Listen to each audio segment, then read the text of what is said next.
Hello, welcome back to another episode of Beyond the To-Do List. I'm your host, Eric Fisher, and this is the show where I talk to the people behind the productivity. I'm excited this week to welcome back one of my favorite guests, Cal Newport. This is his fourth time on the show. If you're familiar with Cal, you know that he's the author of So Good They Can't Ignore You, Deep Work, Digital Minimalism, and this time he's back to talk about his new book, A World Without Email, Reimagining Work in an Age of Communication Overload. And as we talk about in this conversation, there is a through line in all of Cal's work in terms of doing good work, being able to focus to do good work, collaborating with others to do good work, and what's wrong with the current way that we do information work or knowledge work. And also in this conversation, I kind of call this out and say that this is a book that's ahead of its time in terms of the changes that are needed to the knowledge work workspace. And the change that needs to come will be slow, but it's good to get in on this now and then even then revisit this book as well as Cal's other books. If you're a fan of Cal Newport, you're going to love this conversation. If you're not familiar with Cal, I'll make sure to link up to his other work in the show notes.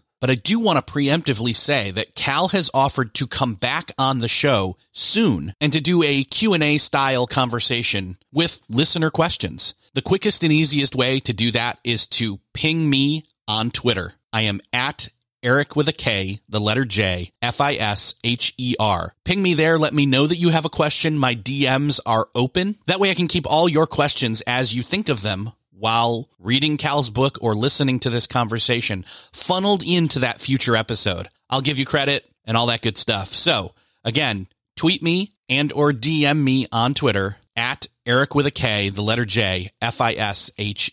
All right, I'll get out of the way and just say, enjoy this conversation with Cal Newport. Well, this week, it is my privilege to welcome back for the fourth time, Cal Newport. Cal, welcome back. Well, thanks for having me. There's few things I enjoy more than geeking out on some of these issues with you, Eric. I was trying to describe this ahead of, in pre-record, but I wanted to save this line for actually hitting the record button. As I was reading your new book, I felt like you were coming across as Morpheus from The Matrix. And I'm going to read this quote. It says, "What you know, you can't explain, but you feel it. You felt it your entire life, that there's something wrong with the world. You don't know what it is, but it's there, like a splinter in your mind, driving you mad." I kept thinking that this was you as Morpheus saying, there's something wrong with productivity and knowledge work. And it's email, and you don't know why, but you know that it's there. And so I just wanted to throw that out there.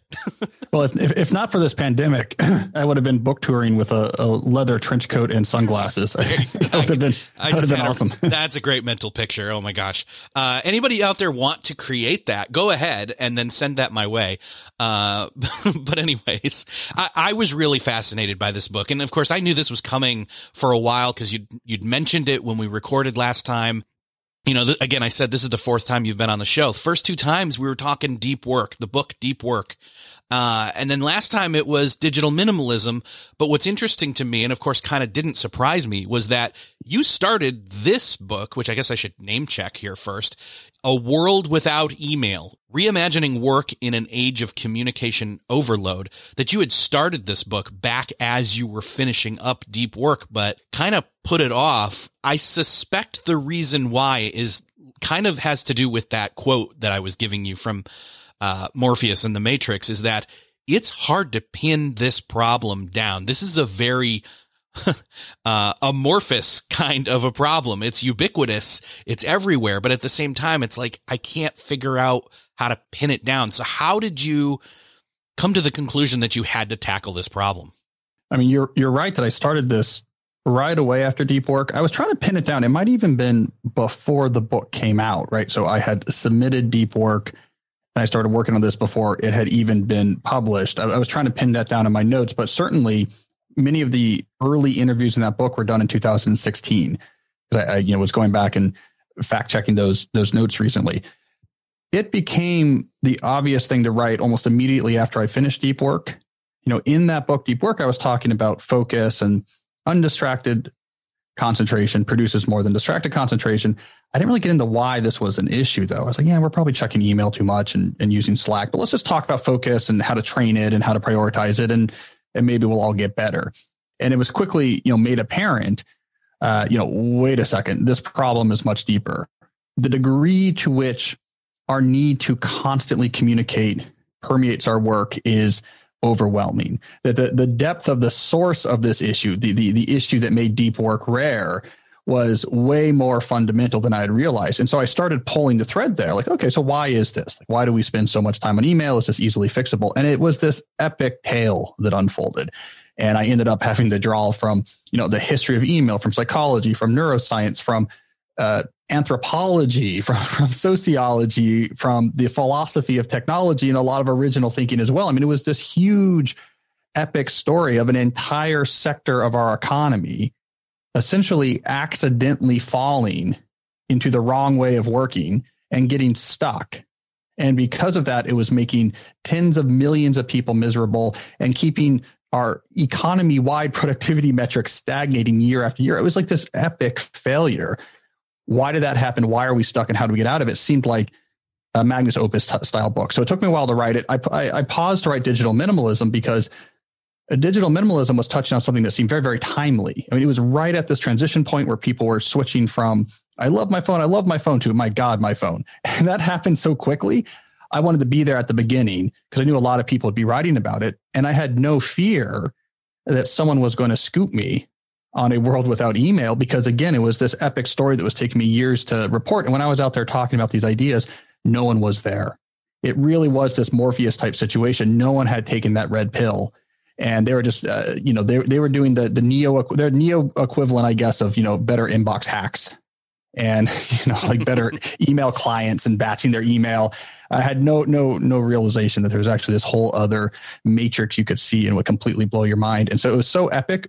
I had no concern of putting it on pause temporarily to write that more timely book because no one was there. And then I came back to it and finished it. And I'm just glad to finally have it out because it's a grand tale. Yeah, when you first mentioned it to me privately, and I had kind of gotten a glimpse of it, I believe, oh gosh, I forget his name. You had kind of gone into it a little bit. Why am I blanking on his name? He used to be at Vox. What's his name? Oh, right, Ezra Klein. Klein. I went into it with it, who I just talked to the other day. So I go into this again, round 2 very soon. You'll see on his show. But yeah, and that was early, by the way. That Klein interview, that was my first. I think it was the first time I was on Ezra's show, which was about deep work. And that would have been, 2017 or something. And I was, so it's a long story. Well, to Ezra's credit, he got you to reveal some of your thoughts on email in that. And so then when you mentioned to me privately, in pre or post conversation last time we were talking, it made natural sense. And I immediately said, no one is out there thinking about this right now. And so I knew that it was going to be coming. I just didn't know when. I want to jump into what specifically the problem with email is, which is huge. And, there's a lot of context to set up. Obviously, I can see the ties with this, tying back to deep work, tying back to digital minimalism. So it's kind of in a sense like this, it did make sense to have those both come out first because it kind of sets the stage or begins to at least. But I want to make a couple disclaimers here for those that, maybe haven't heard you talk about this before in terms of deep work as well as how that ties into technology is that you're not a Luddite. You're not anti-technology. It's just that we need to be treating the tools like they should be treated. Sometimes there's inherently some negative, intervention that needs to happen, but that ultimately, I think somebody would say, well, email's not a problem. Isn't it more like a communication problem? And I think the answer there is yes and no, maybe, but, and some would even say, well, forget email. What about Slack? We're going to get to all of that. But first I want to start to paint this picture. Just simply put, what's the problem with email? Why do we need a world without it? Right. And so we'll start by maybe making an obvious point, which is contrary to maybe what the title of the book implies. Email as a tool is a fine tool. If I need a digital asynchronous message and information transfer protocol, SMTP, POP3, these are great options and there's great clients. It's easier than using a fax machine. If I need to send you something, it's easier than voicemail. It's easier than inter-office memos. So in isolation, great tool. There's a reason why it spread. It took communication we were doing, made it easier. The villain in my book is actually what I call the hyperactive hive mind workflow. Now, this is an approach to collaboration that was made possible by the arrival of email. And this is an approach to collaboration where you just figure things out on the fly with back and forth, unscheduled ad hoc messaging. Hey, Eric, what about this? Can you jump on the call? What about this? Have you heard about this client? Are we going to do something about this? Have you seen that? Let me CC you this message. Can you get back to me on that?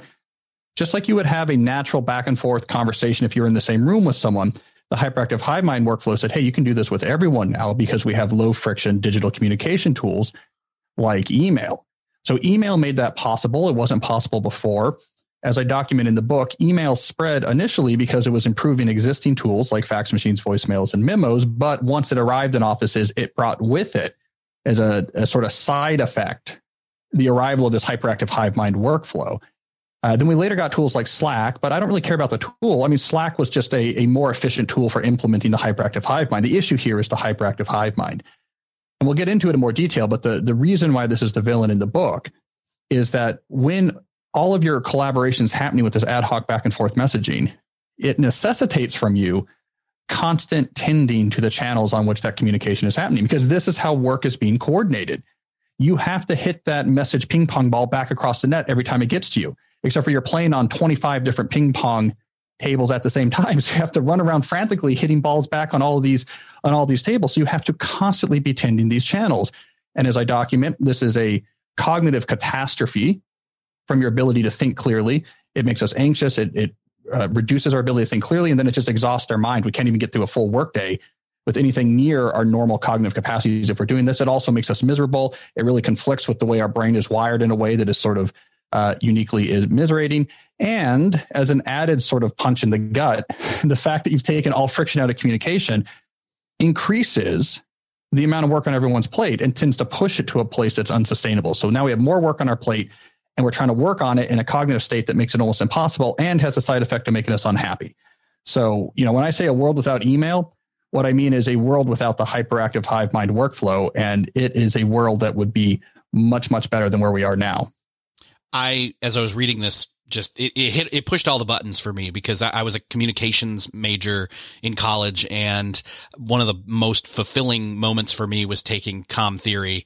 And so to go through and to be thinking about things like, but taking the friction out of the communication, the ability to, in a digital world, create something out of nothing and then send it in CC form to many people. The analog equivalent of that would have been to have written a message and then magically had it duplicate physically and then be sent out in, I guess we do have the ability to do that. I can create a document, hit print, and have them all come out. And then, but the friction there is that I don't have to sit there and fold it into an envelope, lick every single envelope, put a stamp on it, put it in, walk to a mailbox, put it in there. Instead, I can zip that off to those people instantly, and they all receive it.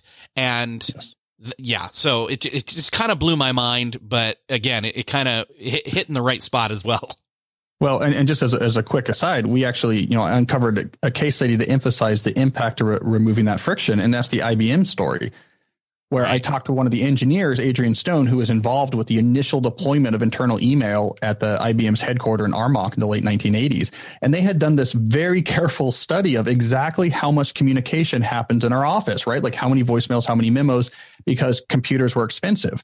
And they wanted to provision enough of a mainframe to take all of that existing communication and move it over to email, but they didn't want to over provision because it was expensive. So they knew how much communication was happening in the office. They deploy email. There's no trainings. There's no memos. There's no discussions with bosses about how you should use it. Within 3 days, they melted down the server by communicating 5 to 6 times more than they ever had before. Within 3 days, just the presence of the low friction tool, it incredibly expanded the amount of communication that people did. So your thought experiment there has been validated in the real world. The mere presence of this tool changes the way we work. And it's not by our design. It's just this sort of unstable back and forth interaction between the tool's capabilities and complex social dynamics. A low-hanging fruit analogy would probably be akin to having the refrigerator always open, sitting right next to you, while you're on the couch and the TV's going, and you can literally reach over and grab something at any time, how fat you would get. Except for you'd have to change that analogy to also say your job depended on you constantly eating out of the refrigerator too. Yeah, yes, exactly. That's the problem. Yes, and now I'm thinking of the spaceship in Wall-E. So, just the context here. I think one of the things that really struck me was, and I had to sit and think about this for a while. And again, this goes back to deep work. This goes back to digital minimalism. It's this idea that our brains don't work in parallel processing in terms of information. Yeah, context switching is poison to concentration. It is poison to thinking clearly. It is poison to mental sustainability. So the ability to keep doing things with your mind without getting exhausted. To switch your attention from one thing to another is really demanding because there's a lot of biological chemistry style magic that has to happen within your brain. We have to inhibit certain semantic networks. We have to amplify others. I talked to one of the neuroscientists who's an expert on this when I was working on the book. It's very complicated and it takes time. If you have to keep checking an inbox and going back to the main thing you're doing, you keep sort of starting this expensive process and then ripping your attention back while it's only halfway going on. And this causes this cognitive pileup, which is why it's so exhausting. And I think everyone feels this, right? It's a common experience. Like I'm trying to write something, but I have to keep checking my email because I'm in a conversation with my boss about scheduling a meeting. I have to, ping pong, right? I'm waiting for the ball to come back across the net and then I have to knock it back to his side. So I have to keep checking this inbox. Every time you're checking it, though, you're causing this incomplete context switch. And then after a while, you're like, I'm having a hard time writing. I'm having a hard time concentrating. You spend more time in the email. And then by 1:00, you're just exhausted. Like, I can't think anymore. It's not a failure of will.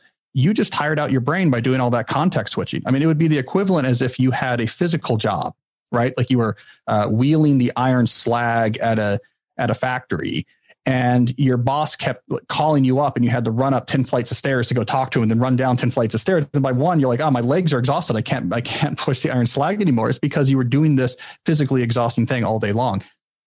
Having to check an inbox quickly again and again and again is that cognitive equivalent of running up 10 flights of stairs. It's an expensive operation. And when you cut it short in the middle of it and repeat it again and again, it's a disaster for our human brain. It's very difficult to do almost anything productive with that brain, and it's going to exhaust you. Yeah. Not to mention the fact that, we're talking about one inbox or, a collective Slack inbox, so to speak, not to mention all the different inboxes that are out there that create this tension when it comes to social media for many people. Yeah.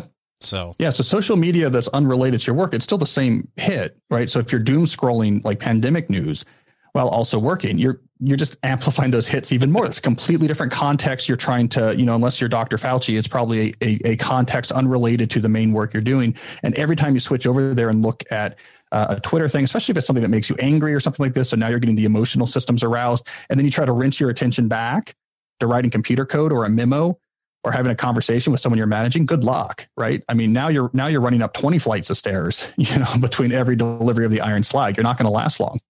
And we're basically running back and forth and basically accumulating attention residue throughout an entire day and just creating massive havoc on our brains. It's massive havoc. I honestly think this factor alone has been holding back our entire economy. I mean, we know non-industrial productivity metrics have stagnated for years and years and years. I think they would have even been declining if not for the fact that we basically just added these off the books second shifts of work early in the morning or late at night, because we've given over so much of our day to attending these inboxes and find it so hard to think that we basically just added unrecorded hours of extra work. And even doing that just helped to keep us roughly at a steady state in terms of our non-industrial productivity, where you would think with all of these hundreds of billions of dollars being invested to have lightning fast, zero friction, completely ubiquitous, high-speed, internet-fueled communication wherever we are in the world. All of these innovations, you think like, wow, we must be shooting up the productivity charts. And in fact, we're going the other direction. I think this is why. Yeah, I mean, it's like we're taking a reverse neurotropic. Like, what can we do to make us as dumb as possible in an economy where all of the value is created by brains? Yeah, this is why I had to, I just couldn't help but pull that quote from The Matrix in, because it just felt like this on call all the time of a knowledge worker. My pager constantly going off, or even when it wasn't going off, we'd gotten so much into that cycle of responsiveness that the early morning and the late night shifts because the technology enabled us to do so and to slip into habitually that hyperactive hive mind workflow. We're all suffering from it, but we don't know what the disease is and we don't know how to fix it. And this, I think, is the key point. And it's why people get frustrated by this topic and why people give up on this topic, is that until you take that pill and see the matrix and realize that, oh, this is a way we chose to work, the hyperactive hive mind, but there's other ways we could work instead. When you don't see the matrix, you don't recognize that. And you're trying to just fix this problem in your inbox. It's a very appropriate metaphor for your podcast title. When you're just trying to be inside the inbox, like, I guess I need better habits, right? Like I need to check my inbox less. I have bad habits, or I need to use inbox 0, or I need to have no notifications turned on, or write better subject lines, or adjust the norms in my organization on response time. When you try to solve this problem in the inbox, it doesn't work. And why? Because everything in your organization, everything in your company requires the constant back and forth ball across the ping pong net in order to function. So every minute you're out of that, if that's the main way you collaborate, every minute you're out of that causes trouble. And this is why people get so frustrated, because they can't solve it in the inbox itself. Because anything they do is going to make them basically worse at their job. It's also why they have such a hard time, until they see the matrix, imagining anything getting better. Because as long as you assume as a given, well, the hyperactive hive mind has to be the way we collaborate, then any attempt to try to increase or improve email overload is going to be a problem. If you just start imagining, what if I stopped using email tomorrow without changing anything else, the wheels would come off the car. you would be fired within a day, right? And so people just get frustrated and give up, because they're assuming the hyperactive hive mind is the only way to collaborate. And given that reality, there's not much you can do. You can't walk away from email. There's only so much you can tame it. But the red pill promise here is you can actually replace the hyperactive hive mind with other processes, other ways of collaborating that do not require a ton of unscheduled back and forth messages. That's when you, I just watched The Matrix the other day, so I'm really stretching these things. Wow, that's when you get to get on the Nebuchadnezzar and get away from the slack like incubator arms of the robots. To continue with this metaphor, the beginning of the movie, before Neo meets up with Morpheus and then takes the pill, there are moments where he starts to question what's going on. And I think for us as knowledge workers, we've in the past, I don't know, let's say 10, 15, 20 years, been having moments like that where we feel like, okay, something's wrong. And we kind of feel like we wake up to a point, but not to the full extent. Let me give you an example. 2 phrases that I hear a lot, and then another that is more recent. So 3 different phrases. 1, this meeting could have been an email. This email should have been a meeting. And then another one, Zoom fatigue. All fit within that for me. Well, we have to acknowledge, I don't know why we don't, we have to acknowledge the absurdity that in so many workplaces now, we have basically given over the entire workday to talking about work, right? So we went from, I check my inbox too much, to that's all we do is Zoom and email. And then when anything else has to get done, we have to do it at 7 a.m. or 9 o'clock at night after the kids go home. If you look at this with any objectivity, if you looked at this from a time machine from 1985 looking to today or something like this, it would seem like a Kafka play, right? Like it's an absurdist metaphor for like the bureaucracy run amok, but it's actually our reality. And we accept, except for when we have these Neo moments of this can't possibly be right? Are you saying that I'm going to spend 9 to 5 sending messages and talking to people on Zoom about my work, and then try to actually do things late at night? I saw I think someone sent me, I think it was a tweet, someone sent it to me where, and I don't know how to attribute this, so I apologize, but it was basically someone saying, I spent the last year, because of the pandemic, working from home with my boyfriend. And if I didn't know from him what his job was, I would have guessed that he works for a call center. Because all he does is just sit there on Zoom calls and doing emails back and forth. It's crazy. And I think there's a lot of kind of Neos out there that are looking at this and saying, this can't be right. But, okay, the thing about The Matrix, though, was it was pretty hard to just casually figure out, maybe this is because robots destroyed the world and this is all a electronic fantasy being piped into our brains and we're really in this terrible dystopian future. Like that was a hard leap to make. Yes. And that's why I think that's why people have a hard time figuring out what to do with this unease, because until you can leap to that point that The hyperactive hive mind is not fundamental. And I'll tell you, here's the big, if the big reveal in the Matrix is that actually the world was destroyed and robots are now using us as batteries, the big reveal in this story is that not only is this hyperactive hive mind not fundamental, it's accidental. No one actually decided this was a good way to work. It's not good for anybody. No one chose it. No one likes it.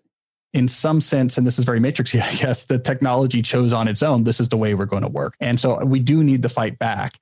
And the way we fight back is say, wait, no one raised their hand to say this was a good idea. Why don't we try something else? I couldn't help but think of driving. My approach up till this point has been, I'll just do email differently or better, which is a failing, premise. I'll defensively drive better. I'll be the better driver on the road and just hope that everybody else does better by my example, which is just ludicrous to think of. But then I also thought of the roundabout, and that's more what needs to happen here is that we we collectively on a large scale change our ways, but that's not going to happen overnight. In fact, it's going to happen in smaller. So, it starts, quote, it starts with me. It is going to start with me, but it's not going to just start with me. It's going to start with me and my immediate 2 or 3 people, or my immediate team, or my immediate team silo within an organization, or my immediate organization's interaction with other organizations, etc. But I don't know, that was what I was thinking of as I was going through the first phase until we started to go into some of the fix of the problem, I guess, in the book. I'll be honest. I still feel like I'm a little bit out of my depth after having finished the book. It's a reread for sure, especially on the back end in terms of for the fix for the problem. You do a great job painting the problem like Steve Jobs always did, and creating that reality distortion field, although this is more of an awakening in a sense. So, yeah, well, the fixes are hard. Yeah. And there's no one size fits all solution. I mean, the worst question people ask me about the book is, okay, well, if it's not email, then what do we use instead? Right. Right. Which completely highlights the common lack of understanding of the real issue. And so so the whole second half of the book, let's explore some principles for what it might be like to rebuild your life, your solo entrepreneur endeavor, your team, your large company. What would it look like to rebuild this without the hyperactive hive mind? Let's give lots of examples. Let's focus on a bunch of different tools that might work, but there is no simple answer like, oh yeah, well, you just got to switch from email to Slack or use Basecamp, or because it's not a tool question, and it's not one size fits all. But I think this notion that we can't just solve it just looking at our own habits and trying to be a better driver is really important. I think getting that mindset's key. So there's an article I think your listeners will like in particular. I wrote an article a few months ago for the New Yorker that used a lot of ideas from this book, but also introduced some new stuff that wasn't in the book. It focused on Merlin Mann, who I'm sure is very familiar, right? And the article was called The Rise and Fall of Getting Things Done. And the framing story of that piece is I spent some time with Merlin, and I talked about how his arc, which I think represents the arc that we're all going to hopefully go through as a collective sector of the economy, is that he was overwhelmed by email as a project manager and project manager consultant in the tech space. He got really overwhelmed in the early 2000s. He got really convinced that, okay, if I can throw the right productivity tools at this deluge, I can get ahead of it, right? So let me get David Allen. Great. I love David Allen. Getting things done will help. Well, what if I supercharge getting things done with the right tools? If I have really efficient quick silver macros, and if I'm using, Kinkless GTD with my Omni outliner, if I just get the tools, if I just drive defensively enough, I will be able to keep up with this onslaught, right? It's my job to do, and I just have to be much more efficient. And this kind of reached its peak with his famous Inbox Zero speech. And then he just lost steam and realized, I can't keep up with this type of onslaught. It's quixotic to think just with tools and tips and hacks. We have to actually fix the way we work. And he reinvented himself. He basically reinvented his job. He's now a professional podcaster. And the way he describes it is, I've built this job in such a way that I don't need any productivity tools, right? There is no overload. There's no overwhelming incoming mass of stuff I have to handle. I have a recording schedule. basically, right? And that's it. Like he basically fixed the problem by changing the nature of the work, not trying to have the right tools to keep up with what was hard about the way we were working. And there's something in that arc that I think is going to tell the story of how we're all going to get past this current moment of sort of peak hyperactive hive mindness, is that we have to change the very nature of the game. We're not going to be able to have just better etiquette and taps, trips or tips or tricks. I mean, look, Merlin was really good at that, right? I mean, he tried everything you could possibly try, and it still wasn't enough to keep up with the standard email load. So there's a great analogy in there for what I think we all eventually have to go through, is change how the job works instead of trying to keep up with what's bad about the job as it is. I'm very glad you mentioned that. I did read that article. I was, kind of giddy reading it because it was like, oh my gosh, you're talking with Merlin about this, which is the perfect person to talk about this with, because I'd followed that drama back in the day and even, heard him do a podcast episode about him quitting writing the email book that he was supposed to have written back in the day. And I couldn't help but think that this is, almost the inevitability of that book. I mean, he couldn't write it and then he lost interest, and for good reason. And then you couldn't help but tackle it because it's where your mind was going with deep work and with digital minimalism. And like you said, it's kind of this magnum opus thing. It's almost prescriptive and non-prescriptive at the same time.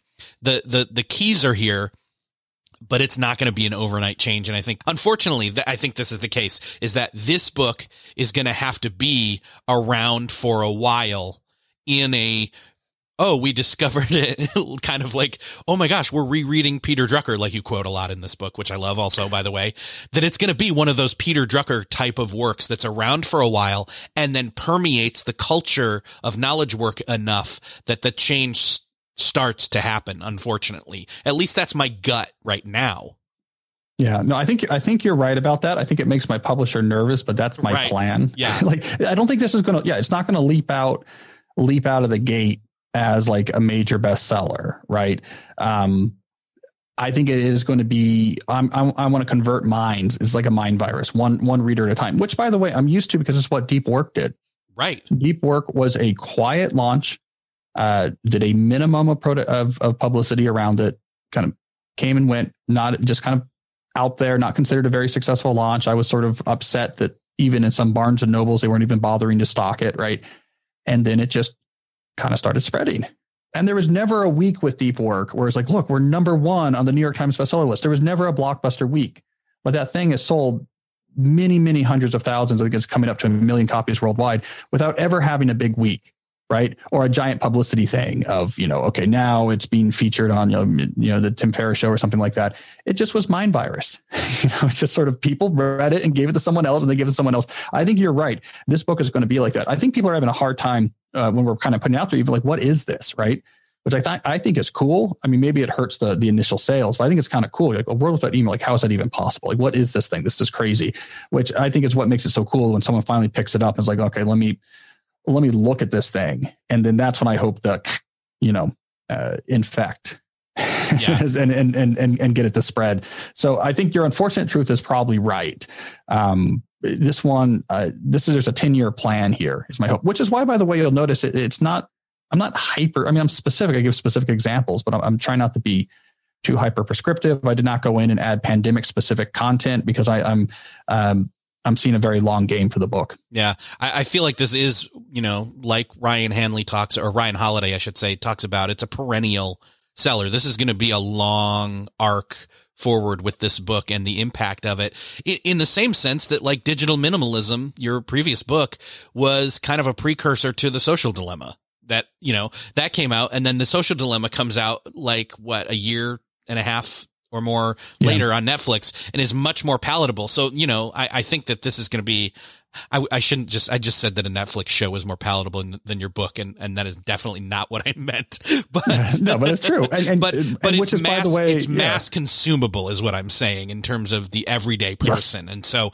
that's almost what needs to happen here. And so I guess let's dive in a little bit to, I mean, you do a great job painting the picture of the problem, and I really enjoy that. But I want to kind of give a little bit of keying into the fix of what the solution is. Let's dwell on that. Let's ruminate on that. Let's even let's do a little bit of prescribing, because I think, like you say in the book, knowledge work breaks down into these two components where we really have to start doing not only deep thinking and deep work on it, but actual execution, which is ironic that I just said that, because it's work execution and workflow. So maybe break down, what are those two halves to this?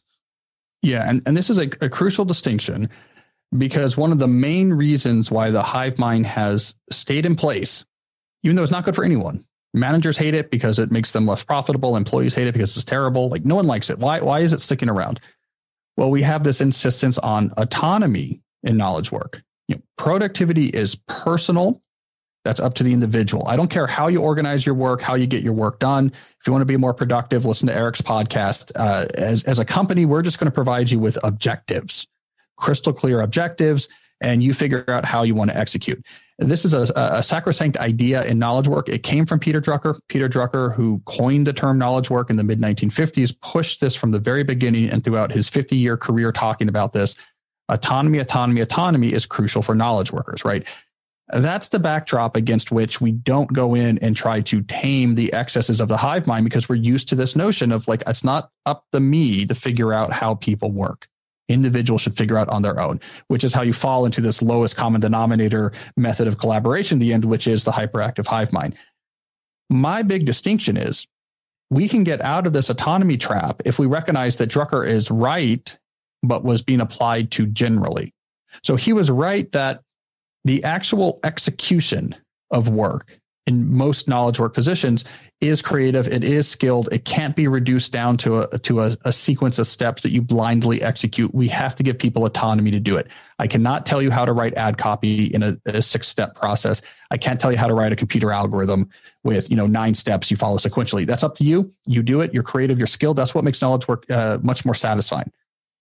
But there's this whole other element, as you mentioned, of knowledge work, which is the workflows that surround the execution.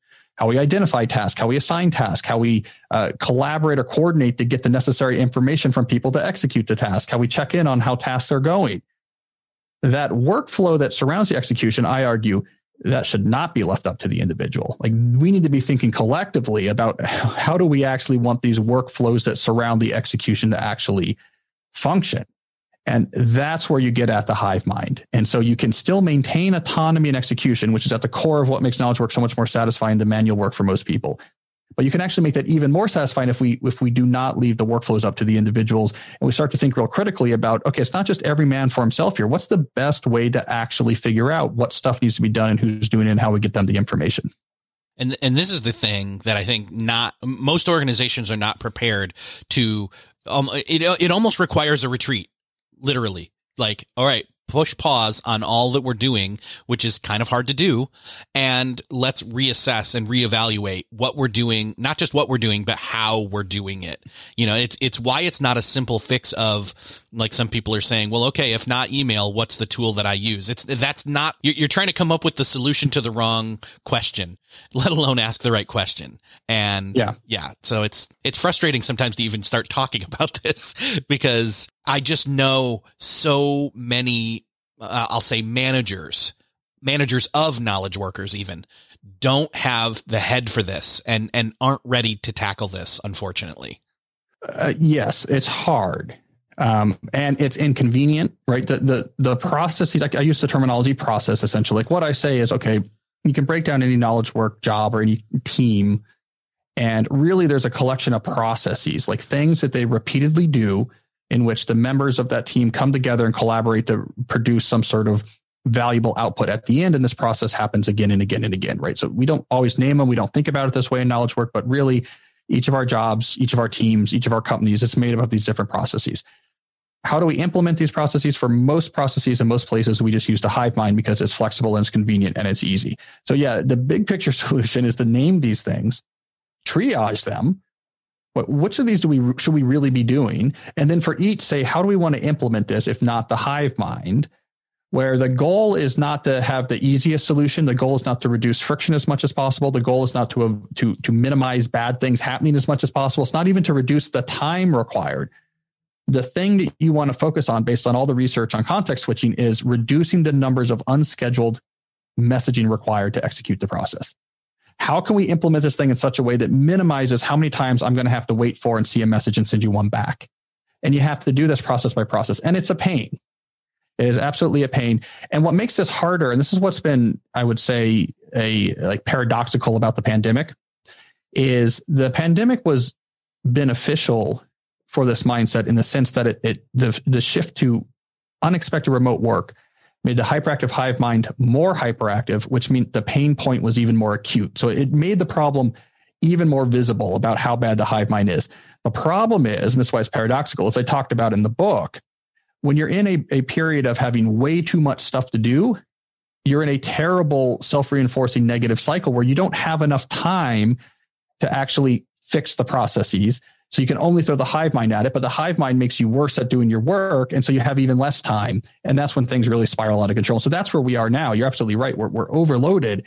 And because we're overloaded, we don't have the space to actually fix the things that would make us much less overloaded. But I will preview my way out of that now by saying individuals can start this by themselves by simply identifying the processes that you are involved with as an individual and asymmetrically optimizing them. So just given what you control, I can't control anyone else. My boss hates Cal Newport, but just given what I can control and doing this subtly, not telling people, not giving a big lecture, not standing on your desk and saying, here's Braveheart style, just using what you can control, saying, how can I minimize the amount of back and forth messages required to do this process that comes up a lot? How can I minimize the back and forth messages required to do this process that comes up a lot? That alone can make a big difference. And then you get a little bit more space. And if enough people start doing that, then we get to a place where now we can step back and say, okay, as a team, let's now figure out what we can do as a team. And then you can really start to get some good solutions. But even just controlling what you can control with this process mindset, reduce messages, you can start right away towards a much better experience with your working life. I think that you're dead on there, because I think one of the things that stuck with me the most as I was going through the different examples and different, attempts of change that you were giving examples of in the, basically telling stories of people trying to make change right now in the solutions section of the book. One of the things that just struck me on an individual level for myself was, you know what? I can't, and this goes back to that whole defensive driving thing that, maybe I do need to just focus on myself for now. And then, it branches out into one concentric ring circle beyond me. But what it struck me was this phrase of, minimize my context switches. Just as simple as looking for opportunities in my workflows and in the way I execute to look for that first. Just start there for me. That's my quick win.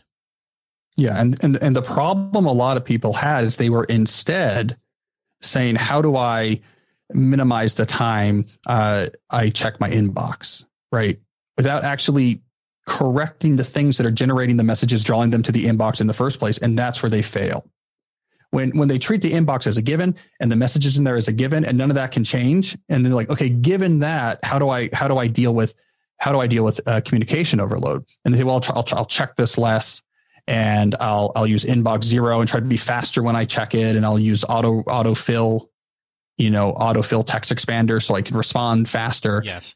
And that's futile, right? Because so this is the hope for people who have been frustrated with their own defensive driving attempt here, is that when you switch your focus from how do I deal with this overwhelmed inbox faster, and instead you talk about how do I stop that inbox from getting so overwhelmed in the first place, it's a completely different ballgame. I mean, and suddenly you can start to have results that really matter. I think this is unfortunately, like I said, one of those things where we can continue to talk. I think this is the beginning of a conversation. Let me just say that more succinctly. I think this is definitely something that is going to have a groundswell effect. I think we're going to be feeling the ripples of this for a while. One, I want to point people to get the book, because if you're a geek like me and Cal on this or not, I still think you can get something out of this book, and I think it needs to be in your library. But two, I know that you also started a podcast, which then might be more palatable for some people, and you obviously will slip in ideas from this book into the podcast episodes as you go, because people are asking you deep questions with Cal Newport. Yeah. And a lot of those questions are on these topics. And so I do 2 episodes a week, and one is more general, and I take questions on a bunch of topics. So work, but also like living a deep life and lots of different things like this. But then on Thursdays, I do this, I call it the habit tune-up mini episodes, and it's calls, right? It's like the Dave Ramsey show, right? So it's like, it's the actual voice of the listeners, and it's usually very work related and very concrete. Like, hey, Cal, whatever, long-time listener, first-time caller. My boss is whatever. I have to answer all these emails about whatever all the time. And I'm having a hard time doing my work. And it's like, let's dive in and apply the ideas. And so, yeah, you're absolutely right. If you want to see these ideas in action, the podcast, it's been fun because I get to talk to a bunch of people every single week and get into it with real people and real examples. And I've learned a lot from doing that too. It's been really a great experience. And I will, confession, say I've not been subscribed up until very recently because I was like, oh, great, yet another podcast that I know I'm going to have to listen to every episode. And I don't have time for that. And so, though long term, I said, well, I'm going to have to fit that in. And I think that's the cool thing is like starting to wrestle with this book and, your show recently and just a number of other things out there has brought me, in a sense, a renewed interest and even a deeper kind of perception of, there's multiple angles on a lot of these things. And I want to continue to dig deep. Cal, I love talking with you, and I definitely think that we're probably going to have a follow-up episode to this topic. I mean, we did it with deep work, so I don't see why we can't, circle back around and say, okay, is the world without email yet, Cal? And have you back on. So yeah, which I'm game to do. And let me say, by the way, this world is coming, right? I mean, to me, it's just a matter of if you get out in front of it, you're going to save yourself from some unnecessary misery and might have a huge competitive advantage. But the big shift I've seen since deep work until more recently is CEOs I talk to and investors I talk to, especially in the tech sector, they are recognizing that there are hundreds of billions of dollars of GDP on the table here because of how unproductive we're working. And to be a part of the solution that unlocks all this productivity, not only is it going to be like a huge win for the economy as a whole, it's going to be hugely lucrative for the companies that help unlock all of this latent productivity. So with all of that economic pressure behind it, I think this transformation is coming. And the world of work is going to look much better. We're going to enjoy it a lot more 5 years from now. The question is going to be, where on that timeline do you actually start making those changes? And my push to people is like, might as well start today. Like, might as well start that journey today, because that's going to be, one less day that you're completely drowning in the hive mind. Yeah. And I'm on board with that. I knew, again, to go back to the Matrix, I've been feeling something being off for a very long time. And, a lot of people will say, well, it's hustle culture and things like that. Well, I think hustle culture is a symptom of the hive mind, to be quite honest, and so I'm on board. We're definitely going to continue this dialogue, here on this show, also you on your show. And, I think people are going to see a tipping point here happen. So, any last thoughts? I want to give you the last word here. I'll say, I'm with you, on that, the sort of implicit critique of the hustle culture critique. There has been this big rise recently of a lot of critiques of like productivity culture and work culture. And a lot of the critiques are coming from this sort of standpoint of like, someone must be doing something wrong, right? Like we feel someone's trying to exploit us, right? Or trying to squeeze more work out of us or this or that. I think the actual thing that's making us so uneasy is less that there's a mustache twirling, cigar chomping, capitalist that's trying to screw us, as much as just like the way we're working is becoming so terrible that it's unsustainable, and no one's happy about it. The mustache twirling, cigar chomping, capitalist is also unhappy because their company is really unproductive, and the employees are unhappy because their lives suck. And so we all feel it, and we're all grappling. I think you're absolutely right. We're all grappling for different explanations for like, what's wrong? Something's got to be going wrong. Why is it our culture? Is it social media? Is it, evil people in the economy? Well, like, what is happening here? And I think this is a thread that explains it all. The way we're working is not working. And that has become so pronounced that we can no longer ignore it. The pills are in front of us. I say we take the red pill, attack the robots, and build a future in which Slack plays a very little role. Yeah. Well, the book is called A World Without Email, Reimagining Work in an Age of Communication Overload. I am definitely reimagining work right now, and I'll link up to it in the show notes. The book is out now, and you should definitely pick it up. And if you pick it up, truthfully, if you pick it up and you want to talk more, tweet me. I know that's not what Cal would say because he doesn't use Twitter, but I would love to start more, micro conversations and maybe find a better place to have those than just out on social media. But for now, Cal, it's been great talking with you. I can't wait to do it again soon. Thanks so much for being here. Well, thanks, Eric. I always love it.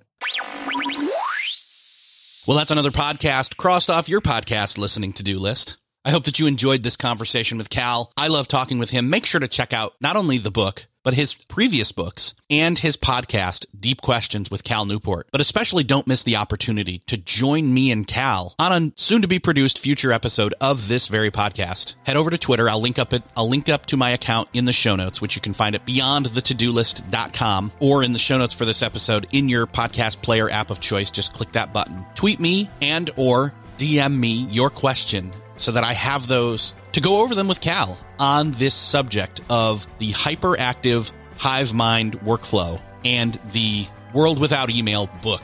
If you found this conversation interesting or helpful in any way, please consider subscribing if you haven't already, but also sharing this conversation by hitting that share button in your podcast player app of choice or over on the site at beyondthetodolist.com. So if you just hit share button and did that, thank you so much. Thanks for sharing. But also, thanks for listening, and I will see you next episode.